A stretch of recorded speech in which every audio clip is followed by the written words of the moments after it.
Well, welcome to my downstairs studio. This is the center of my area as far as creating is concerned, from painting to sculpture to music to recording. I had this painting, and it did not have Jesus in it, on an easel upstairs. And I took this picture here, which is Jesus in the Heart of Divine Mercy, the chaplet. And I pasted it there, and I rather liked it there. And I said, you know, I should paint him there. And I did a painting of Jesus, and I based his facial structure on the Shroud of Turin, which I believe is the burial cloth of Christ. The image was imparted on the shroud.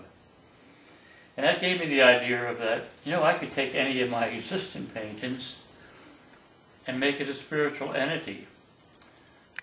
Like I love gardens, and I thought, gee, I could put angels in my garden paintings. And that gave way to the whole idea of doing garden angels paintings. I changed the name of this from Ivy by the Sea, which is a home in Carmel, where I've been invited to for dinner. And I was commissioned to do a work of this gate entryway, and I changed it to Heaven's Gate. So there's Jesus at Heaven's Gate. Now we're going back briefly to the angel paintings.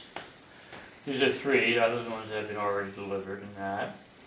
And I primarily want to refocus on this one. The lady that I was doing this for gave me a picture that says grandkids here, and that's the two kids. And I painted them in at different times, and well, didn't quite like the way they were working, and so I painted it again. I remember she had another picture of her granddaughter who was older. Well, I made her granddaughter a little bit more mature than she was in that picture. But I kept on, while working, I would use a razor blade knife and have to scrape off the extra texture and the paint. And I was literally sculpting the paint with this knife and the knife blade. While working on it, I turned it around, and paint had bled through from all the scraping. And it suggested an image that I showed it to some people, and they said it looked like Christ. Well, I kind of thought it did in a way.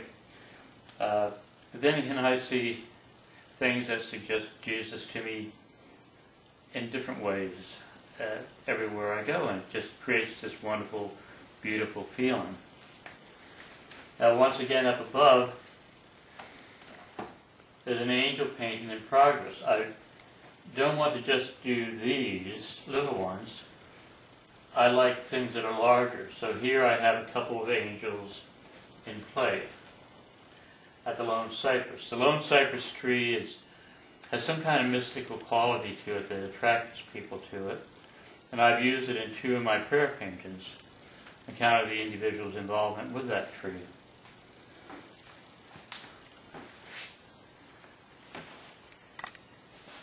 I'm going to share a painting here. I go to church every day, and after the 8 o'clock Mass we say the Rosary and the Chaplet of Divine Mercy. And there are two prayers that I really love. And I pray for help with my projects and for the people that I'm praying for. And I've gone to Lourdes twice. I've worked with terminally ill people for years. I've even used Lourdes water in my prayer paintings when I had Lourdes water. And a fair number of these people did well. So during adoration, I actually had a vision of this piece. And they said, do this painting and your problems will be over. Well, I was working on that painting. I'm always a bit behind financially, and my focus had not been on that at all. And so I really didn't think I would be in dire straits, and I made my mortgage payment, so I was clear for another 3 weeks. But while I was working on this, somebody was sending me an email from Australia, a confirmation of a $7,000 sale, which helped me catch up with other bills and being able to concentrate on my spiritual work. Over here you have the Shroud of Turin that I painted. It's based on the burial cloth of Christ. I used that for a study to do another painting of a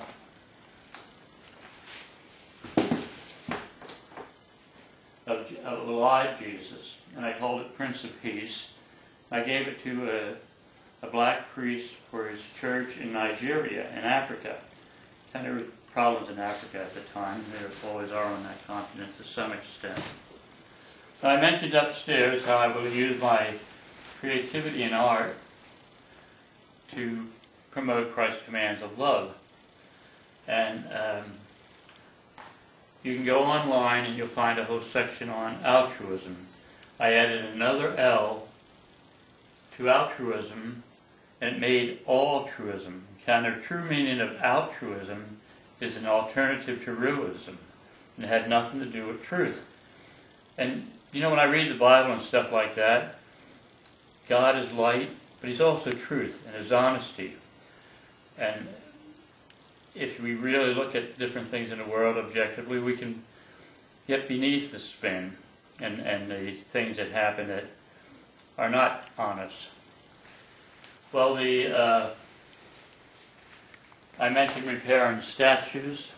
This is one that I'm working on, and I'm hoping that my son will finish this. He has better eyesight than I do. I'm referring to Christopher, and he's done sculpture in the past, and do it as a prayer offering for his daughter, my granddaughter, who just turned 2. Now she's been having intermittent seizures. And here are my angels that you'll see this little guy and some of the existing ones. And I love this one holding a musical instrument. And I painted this one for my mom. Again, my mother was totally into angels. And I'd always get her angel things. And over here, you have a piece of sculpture made out of nuts and bolts. And you have a red heart there, which I have on my own guitar with God is Love. And on this corner here, we have a triptych of my work.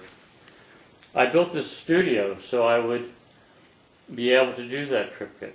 And I went to, while working on a commission over in Giverny, I got this idea of how I could do the painting in 3 large pieces. But I wanted every one to be a work of art in itself. With some triptychs, if you remove one, the whole thing falls apart. I recall this kind of like a Trinity painting, that they're all capable of standing for something specifically within the work. And they do not fall apart if you take one away.